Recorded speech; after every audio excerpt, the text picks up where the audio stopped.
നമസ്കാരം,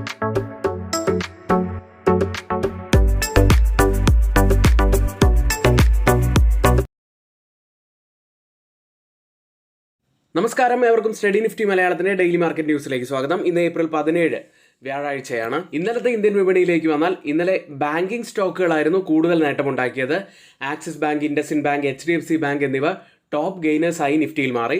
നിഫ്റ്റി അതുകൊണ്ട് തന്നെ 23,400 മുകളിലായി ഇന്നലെ ക്ലോസ് ചെയ്തു. രണ്ടാഴ്ചത്തെ ഉയർന്ന നിലയിലാണ് ഇന്നലെ ക്ലോസ് ചെയ്യുന്നത്. കൂടാതെ MCXൽ ഗോൾഡ് ഇതാദ്യമായി $95,000 എന്ന മാർക്ക് ടച്ച് ചെയ്തിരിക്കുന്നു. പുലർച്ചെ ക്ലോസ് ചെയ്ത US മാർക്കറ്റുകളിലേക്ക് ബുധനാഴ്ച US ഓഹരികൾ കുത്തനെ ഇടുകയുണ്ടായി. USലെ പുതിയ താരിഫ് കാരണം വലിയ ചിലവ് നേരിടേണ്ടി വരും എന്ന് എൻവിഡിയ മുന്നറിയിപ്പ് നൽകി.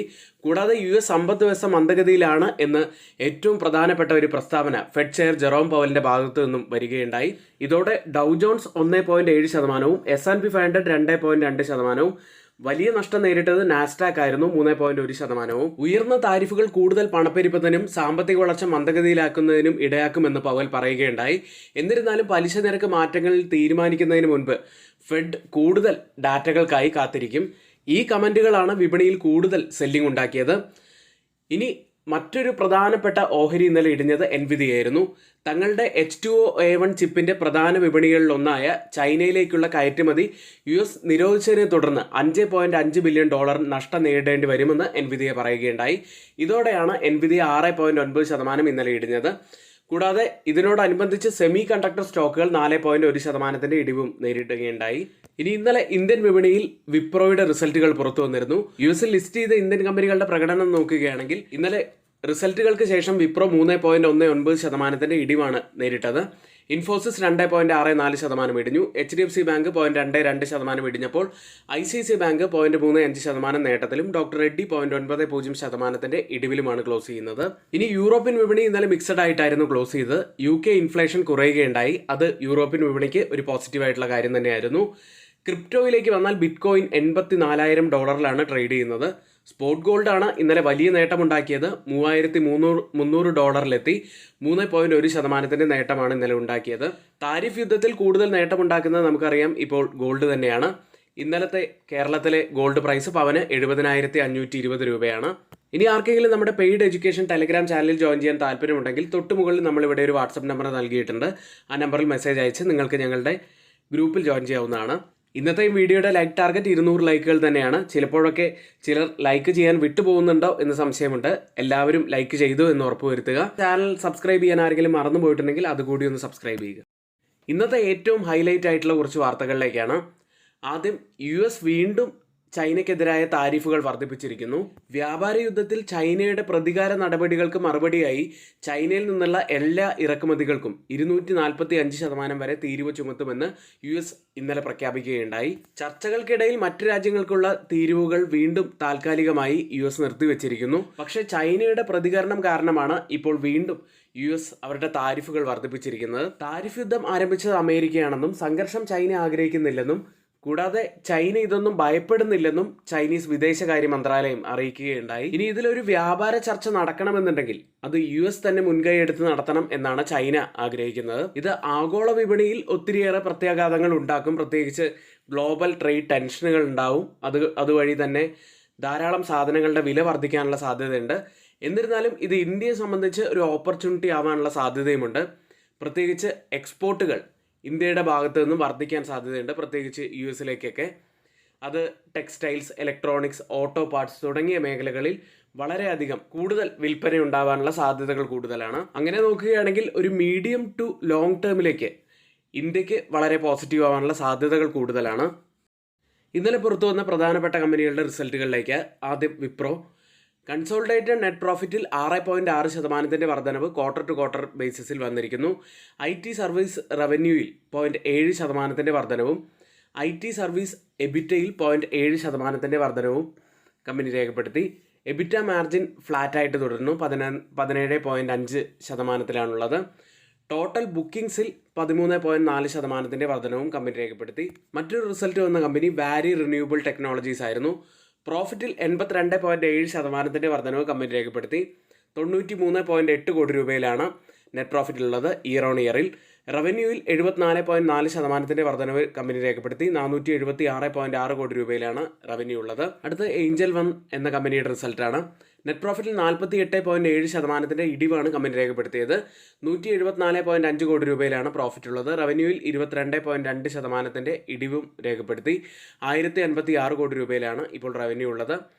ഫൈനൽ ഡിവിഡൻഡായി കമ്പനി 26 രൂപയാണ് പ്രഖ്യാപിച്ചത്. അടുത്ത് GTPL ഹാത്വേ എന്ന കമ്പനി. നെറ്റ് പ്രോഫിറ്റിൽ 19.3% ഇടിവും റവന്യൂവിൽ 10.3% വർധനവും കമ്പനി രേഖപ്പെടുത്തി.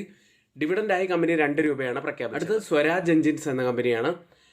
നെറ്റ് പ്രോഫിറ്റായി രേഖപ്പെടുത്തിയിരിക്കുന്നത് 45.4 കോടി രൂപയാണ്. അതായത് ഇയർ ഓൺ ഇയറിൽ 29% വർധനവും കമ്പനി രേഖപ്പെടുത്തി. റവന്യൂവിൽ 29.4% വർധനവും എബിറ്റയിലും 29% വർധനവ് ഇയർ ഓൺ ഇയറിൽ കമ്പനി രേഖപ്പെടുത്തി. മറ്റ് സ്റ്റോക്ക് ന്യൂസുകൾ. Zydus life science. Astellas pharma ഇൻകോർപ്പറേഷന്റെ ഉടമസ്ഥതയിലുള്ള ഒരു പേറ്റന്റ് സാധ്യതയുള്ളതാണോ എന്ന കേസിൽ US കോടതി കമ്പനിക്കെതിരെ ഒരു വിധി പുറപ്പെടുവിച്ചു കഴിഞ്ഞിട്ടുണ്ട്. അടുത്ത് അൾട്രാടെക് സിമന്റ് ആണ്. പുനരുപയോഗ ഊർജ്ജം ഉൽപ്പാദിപ്പിക്കുന്നതിനും വിതരണം ചെയ്യുന്നതിനും AMPIN C&I പവർ 8 എന്ന കമ്പനിയിൽ 26% ഓഹരികൾ വാങ്ങാൻ കമ്പനി 2 കരാറുകൾ ഒപ്പുവെച്ചു. ഇനി എല്ലാ ദിവസവും രാവിലെ 9 മണി മുതൽ 3:30 വരെ എല്ലാ എഡ്യൂക്കേഷൻ വ്യൂസും നമ്മുടെ പെയ്ഡ് എഡ്യൂക്കേഷൻ ടെലഗ്രാം ചാനലിലാണ് നൽകാറുള്ളത്. ചാനലിനെ കുറിച്ച് കൂടുതലായിട്ട് അറിയണമെന്നുണ്ടെങ്കിൽ നിങ്ങൾക്ക് ഞങ്ങളുടെ കമൻറ്റ് ബോക്സിലെ ലിങ്ക് വഴി വാട്സപ്പ് ഗ്രൂപ്പിൽ ജോയിൻ ചെയ്യാവുന്നതാണ്. നമ്മൾ നൽകുന്ന എല്ലാ എഡ്യൂക്കേഷൻ വ്യൂസിൻ്റെയും അപ്ഡേറ്റുകൾ, അതായത് സ്റ്റോക്കുകൾ, ഏതൊക്കെ സ്റ്റോക്കുകളാണ് നമ്മുടെ ടാർഗറ്റ് ഹിറ്റ് ചെയ്യുന്നത്, ഏതൊക്കെ നന്നായി മൂവ് ചെയ്ത സ്റ്റോക്കുകളുണ്ട്, ഏതൊക്കെയാണ് സ്റ്റോപ്പ് ലോസ് ഹിറ്റ് ചെയ്ത സ്റ്റോക്കുകൾ എന്നിങ്ങനെയുള്ള എല്ലാ കാര്യങ്ങളും നമ്മൾ ആ ഗ്രൂപ്പിൽ നൽകാറുണ്ട്. അപ്പോൾ ആർക്കെങ്കിലും വേണമെന്നുണ്ടെങ്കിൽ വാട്സപ്പ് ഗ്രൂപ്പിൽ ജോയിൻ ചെയ്യാവുന്നതാണ്. ഇനി നമ്മുടെ ആദ്യത്തെ ഓഫ്ലൈൻ ബാച്ച് അടുത്ത ബുധനാഴ്ച 23-ാം തീയതി ആരംഭിക്കാൻ പോവുകയാണ്. ഓൺലൈൻ ബാച്ചും ഈ മന്ത് എൻഡോടുകൂടി നമ്മൾ സ്റ്റാർട്ട് ചെയ്യുകയാണ്. ഓഫ്ലൈൻ ബാച്ചിന്റെ കൂടുതൽ വിവരങ്ങൾ നമ്മൾ ഈ വീഡിയോയുടെ അവസാനമായിട്ട് പറഞ്ഞു പോകുന്നുണ്ട്. ഇന്ന് എക്സ് ഡിവിഡൻഡ് ഡേറ്റ് ആയിട്ട് വരുന്ന ഒരു കമ്പനിയുടെ പേര് സനോഫി കൺസ്യൂമർ ഹെൽത്ത് കെയർ ഇന്ത്യയാണ്. ഇന്ന് സ്പ്ലിറ്റ് നടക്കാൻ പോകുന്ന കമ്പനി ആക്മെ ഫിൻട്രേഡ് എന്ന കമ്പനി.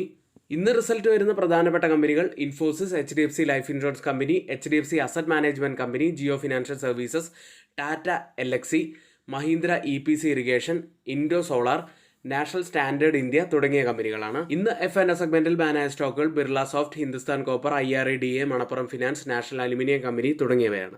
FIDA ആക്ടിവിറ്റിയിലേക്ക്. തുടർച്ചയായ രണ്ടാമത്തെ ദിവസവും FIS ബൈയിങ്ങിൽ തന്നെയായിരുന്നു. 3936 കോടി രൂപയ്ക്കാണ് ഇന്നലെ ബൈ ചെയ്ത്. DIs ആവട്ടെ 2512 കോടി രൂപയ്ക്ക് സെല്ല് ചെയ്തു. FIS തിരികെ ബൈയിങ്ങിലേക്ക് വരുന്നു എന്നത് വളരെ വളരെ പോസിറ്റീവായിട്ടുള്ള കാര്യം തന്നെയാണ്. ഏഷ്യൻ വിപണിയിലേക്ക്.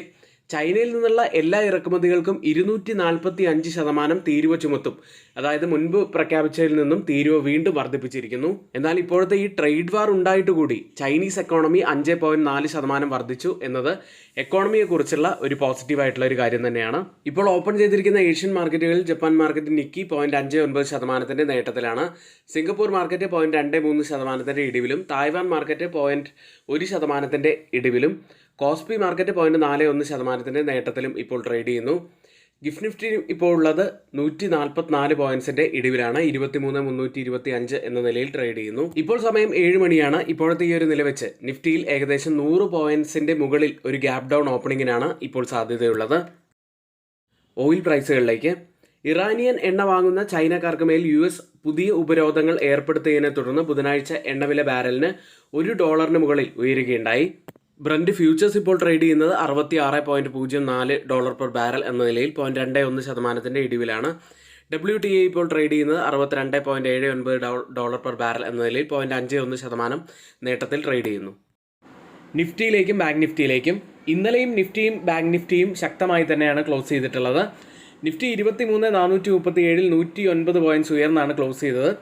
സൈഡ് വേസിലായിരുന്ന വിപണിക്ക് സ്ട്രെങ്ത് വന്നത് ഉച്ചയ്ക്ക് 2 മണിയോട് കൂടിയായിരുന്നു. ഡെയിലി ചാർട്ടിൽ ഒരു ബുള്ളിഷ് കാൻഡിലാണ് ഫോം ആയത്.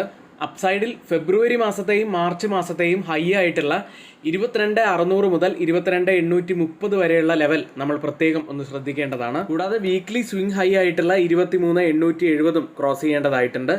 ഡൗൺ സൈഡിൽ പ്രധാനപ്പെട്ട ഒരു സപ്പോർട്ട് ആവാൻ സാധ്യതയുള്ളത് 23,210 മുതൽ 23,180 വരെയുള്ള ലെവലുമാണ്. ഒരു ഇമീഡിയറ്റ് സപ്പോർട്ട് ആവാൻ സാധ്യതയുള്ളത് 23,300 ആവാനും സാധ്യതയുണ്ട്. അടുത്തതായി മാക്സിമം ഓപ്പൺ ഇൻട്രസ്റ്റ് രേഖപ്പെടുത്തിയ കോൾ സൈഡിലെയും മുട്ട് സൈഡിലെയും സ്ട്രൈക്കുകളിലേക്കാണ്. കോൾ സൈഡിൽ കൂടുതൽ ഓപ്പൺ ഇൻട്രസ്റ്റ് രേഖപ്പെടുത്തിയിരിക്കുന്ന ആദ്യത്തെ സ്ട്രൈക്ക് 24,000, അതിനുശേഷം 23,500 സ്ട്രൈക്ക്, അതിനുശേഷം 23,800 സ്ട്രൈക്കിലുമാണ്. പുട്ട് സൈഡിൽ കൂടുതൽ ഓപ്പൺ ടെസ്റ്റ് രേഖപ്പെടുത്തിയിരിക്കുന്ന ആദ്യത്തെ സ്ട്രൈക്ക് 23,000, അതിനുശേഷം 23,300 സ്ട്രൈക്ക്, അതിനുശേഷം 23,200 സ്ട്രൈക്കിലുമാണ്.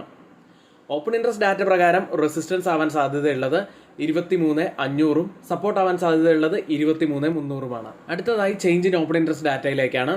കോൾ സൈഡിലും പുട്ട് സൈഡിലും വന്ന വ്യത്യാസങ്ങൾ നോക്കാം. ആദ്യം 23,400 സ്ട്രൈക്കിൽ 148% വർധനവ് പുട്ട് സൈഡിൽ ലോങ് ബിൽഡപ്പ് തന്നെ. കോൾ സൈഡ് കുറച്ചുകൂടി ദുർബലമാണ്, 98% വർധനവ്, ഒരു ഷോർട്ട് ബിൽഡപ്പ് കാണാം. 23,350 സ്ട്രൈക്കിൽ 62% വർധനവ് പുട്ട് സൈഡിൽ ലോങ് ബിൽഡപ്പ്. കോൾ സൈഡിൽ 2% ഇടിവ്, ഒരു ഷോർട്ട് കവറിംഗ് കാണാം. 23,450 സ്ട്രൈക്കിൽ 350% വർധനവ് പുട്ട് സൈഡിൽ ലോങ് ബിൽഡപ്പ്. കോൾ സൈഡിൽ 11% ഇടിവ്, ഒരു ഷോർട്ട് കവറിംഗും കാണാം. നിഫ്റ്റിയും ഇതോടെ എല്ലാ കീ മൂവിംഗ് ആവറേജുകൾക്കും മുകളിലായിട്ടാണ് ട്രേഡ് ചെയ്യുന്നത്. അതും ഒരു പോസിറ്റിവിറ്റി തന്നെയാണ്. ബാങ്ക് നിഫ്റ്റിയിലേക്ക് 53,117 738 പോയിന്റ്സ് ഉയർന്നാണ് ബാങ്ക് നിഫ്റ്റി ക്ലോസ് ചെയ്യുന്നത്. ബാങ്ക് നിഫ്റ്റിയിൽ ഒരു ഗോൾഡൻ ക്രോസ് ഓവർ കൂടി ഇപ്പോൾ സംഭവിച്ചിട്ടുണ്ട്. അതൊരു അഡീഷണൽ ആയിട്ടുള്ള ഒരു പോസിറ്റിവിറ്റി തന്നെയാണ്. കൂടാതെ ബോളിഞ്ചർ ബാൻഡിന്റെ അപ്പർ എൻഡിൽ ആണ് ഇപ്പോൾ ബാങ്ക് നിഫ്റ്റി ട്രേഡ് ചെയ്യുന്നത്. ബാങ്ക് നിഫ്റ്റിയെ സംബന്ധിച്ച് അപ്സൈഡിലെ ആ ഒരു റെസിസ്റ്റന്റ് ട്രെൻഡ് ലൈൻ ആണ് പ്രധാനപ്പെട്ടത്. ഇനി വരുന്ന ദിവസങ്ങളിലും നിഫ്റ്റിയേക്കാൾ കൂടുതൽ നമുക്ക് ബാങ്ക് നിഫ്റ്റിയാണ് വാച്ച് ചെയ്യേണ്ടത്. കാരണം പണപ്പെരുപ്പം ഇപ്പോൾ കുറഞ്ഞിരിക്കുന്നു. RBIയുടെ ഒരു ഇൻട്രസ്റ്റ് റേറ്റ് ഡിസിഷൻ ഇനി അടുത്ത മീറ്റിംഗിൽ അവർ ഒരു റേറ്റ് കട്ടിലേക്ക് പോകുമോ എന്നുള്ള എന്തെങ്കിലും സൂചനകൾ വരികയാണെങ്കിൽ അത് വളരെയേറെ ബാങ്ക് നിഫ്റ്റിക്ക് പോസിറ്റീവ് ആവാൻ സാധ്യതയുണ്ട്. ഇന്ത്യ വിക്സിലേക്ക് 15.86-ൽ 1.61% ഇന്ത്യ വിക്സ് ഇടിഞ്ഞത്. കഴിഞ്ഞ ദിവസം 20% ഇടിവാണ് ഇന്ത്യ വിക്സ് ഉണ്ടാക്കിയത്. ഇനി സ്റ്റഡി നിഫ്റ്റി മലയാളത്തിന്റെ ആദ്യത്തെ ഓഫ്ലൈൻ ബാച്ച് ആരംഭിക്കാൻ പോവുകയാണ്. NISM റിസർച്ച് ഡെറിവേറ്റീവ് അനലിസ്റ്റ് ആയിട്ടുള്ള ജയകൃഷ്ണ സാറിന്റെ ക്ലാസ്സുകളാണ് ഉണ്ടായിരിക്കുക. ഒരു മാസത്തേക്കാണ് കോഴ്സ് വരുന്നത്. 3,000 രൂപയാണ് ഫീസായിട്ട് വരുന്നത്. തിരുവനന്തപുരത്ത് നെട്ടയത്ത് വെച്ചിട്ടാണ് ക്ലാസ്സുകൾ നടക്കുന്നത്. വളരെ കുറച്ച് പേർക്ക് മാത്രം ഇരിക്കാൻ കഴിയുന്ന സൗകര്യങ്ങളോട് കൂടിയുള്ള ഒരു സ്ഥലമാണ് ഇപ്പോൾ നമ്മൾ എടുത്തിട്ടുള്ളത്. അതുകൊണ്ട് കുറച്ച് പേർക്ക് മാത്രമേ ഇപ്പോൾ സീറ്റ് വേക്കൻ്റ് ആയിട്ടുണ്ടാവുകയുള്ളൂ. ഇനി ക്ലാസ്സുകളിലേക്ക് വന്നാൽ ഫിനാൻഷ്യൽ മാർക്കറ്റുകളെക്കുറിച്ച്, കൂടാതെ ഫ്യൂച്ചേഴ്സ് ആൻഡ് ഓപ്ഷൻസിനെ കുറിച്ച്, കൂടാതെ ടെക്നിക്കൽ അനാലിസിസ്, ഫണ്ടമെൻ്റൽ അനാലിസിസ് എന്നിങ്ങനെയുള്ള ഒരുപാട് കാര്യങ്ങളിലൂടെ ക്ലാസ്സുകൾ പോകുന്നുണ്ട്. അതുകൊണ്ട് ആർക്കെങ്കിലും ഈ കോഴ്സിൽ ജോയിൻ ചെയ്യാൻ താല്പര്യമുണ്ടെങ്കിൽ തൊട്ടുമുകളിൽ നമ്മളിവിടെ ഒരു വാട്സപ്പ് നമ്പർ നൽകിയിട്ടുണ്ട്. ആ നമ്പറിൽ മെസ്സേജ് അയച്ച് നിങ്ങൾക്ക് ക്ലാസ്സിൽ ജോയിൻ ചെയ്യാവുന്നതാണ്. ഇനി ആർക്കെങ്കിലും പുതിയൊരു ഡിമാറ്റ് അക്കൗണ്ട് ഓപ്പൺ ചെയ്യണമെന്നുണ്ടെങ്കിലും ഡിസ്ക്രിപ്ഷൻ ബോക്സിൽ നമ്മൾ അതിൻ്റെ ലിങ്ക് നൽകിയിട്ടുണ്ട്. അതുവഴി നിങ്ങൾക്ക് പുതിയൊരു അക്കൗണ്ട് ഓപ്പൺ ചെയ്യാവുന്നതാണ്. ഇവിടെ നമ്മൾ പറഞ്ഞ എല്ലാ കാര്യങ്ങളും ഏറ്റവും ഓതറൈസ്ഡ് ആയിട്ടുള്ള സൈറ്റുകളായ Moneycontrol, Mint, Reuters, CNBC, Financial Express തുടങ്ങിയ മാധ്യമങ്ങളിൽ നിന്നാണ് എടുത്തിരിക്കുന്നത്. മറ്റുള്ളവയെല്ലാം നമ്മുടെ വ്യൂസ് മാത്രമാണ്. ഒരിക്കലും അത് റെക്കമെൻഡേഷൻ അല്ല. നിങ്ങളുടെ എഡ്യൂക്കേഷൻ പർപ്പസിന് വേണ്ടിയാണ് അതിവിടെ ഷെയർ ചെയ്തിട്ടുള്ളതും. എങ്കിൽ ഇന്നത്തെ ഈ വീഡിയോ ഇവിടെ പൂർത്തിയാവുന്നു. ഏവർക്കും നന്ദി.